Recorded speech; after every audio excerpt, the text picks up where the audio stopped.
C'est l'histoire des entrepreneurs, c'est assez amusant, parce qu'entrepreneur, c'est un mot français qui a été inventé par un Américain dans un article de la Harvard Business Review en 1938.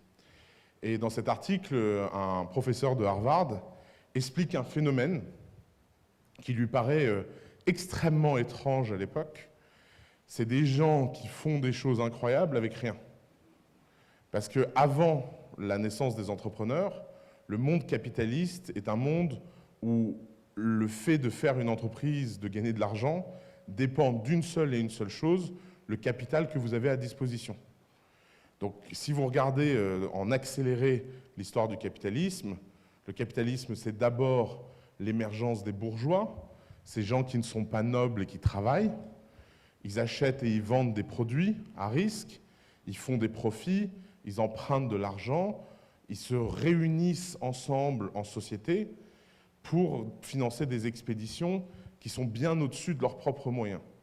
L'invention de la société, c'est parce qu'on envoyait des bateaux aller chercher en Inde, aux Amériques, à travers le monde des richesses. Il y avait deux choses qu'on ne savait pas. C'est est-ce que le bateau allait revenir? Donc, il fallait quand même prendre un risque. Les risques de tempête, etc. étaient quand même assez importants. Et puis la deuxième chose qu'on ne savait pas, c'est est-ce que les richesses qui seront sur place seront vendues? Donc il y avait un risque produit et un risque marché. Et comme on ne pouvait pas prendre ce risque seul, personne n'était assez riche pour prendre ce risque seul, les gens ont commencé à se regrouper, notamment avec la fameuse Société des Indes, pour acheter des parts de bateaux. Et ces parts de bateaux sont devenues la société contemporaine. Mais dans cette première version du capitalisme, il n'y a aucune différence entre le travail et l'argent. Vous n'avez pas 10% du bateau parce que vous faites 10% du travail. Non, vous avez 10% du bateau parce que vous mettez à disposition 10% de l'or nécessaire au bateau. Et à l'époque, les gens qui travaillent, d'abord, il y a deux choses. La plupart ne sont pas payés. Grand avantage bizarre de l'époque. Et puis, l'autre point, c'est que les gens qui étaient un petit peu payés étaient de toute façon dans des relations de féodalité.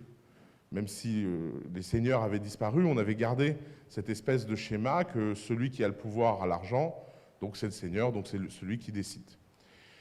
Et puis, petit à petit, à la fin du 19e siècle, au début du 20e siècle, il a commencé à se passer un phénomène intéressant, c'est que les gens ont commencé à créer des entreprises avec beaucoup moins de capital qu'avant. Et donc les gens arrivaient à avoir deux phases dans leur vie. Une première phase où ils travaillaient et ils épargnaient. Ils arrivaient en clair à épargner l'équivalent d'une maison.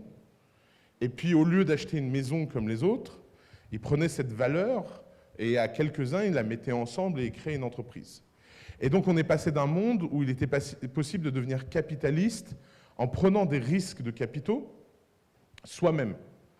Et donc dans une vie, on pouvait passer les 20 premières années de sa vie à travailler et économiser de l'argent, et ensuite les 20 années d'après à utiliser cet argent pour entreprendre. Quand vous regardez les histoires légendaires des gens comme les gens qui ont fondé Auchan ou les gens qui ont fondé les grands groupes de luxe comme François Pinault ou tout ça, c'est des gens qui ont d'abord sont rentrés par la porte du travail, n'ont pas utilisé cet argent pour vivre mais pour investir, ont sacrifié énormément d'années de leur vie à vivre en dessous de leurs moyens pour espérer un jour avoir beaucoup plus de moyens que tout le monde. Et donc ça restait un calcul capitaliste. Et puis ce paradigme, étrangement, il est toujours présent autour de nous. Aujourd'hui, il y a encore beaucoup de gens qui valorisent comme levier leur capital.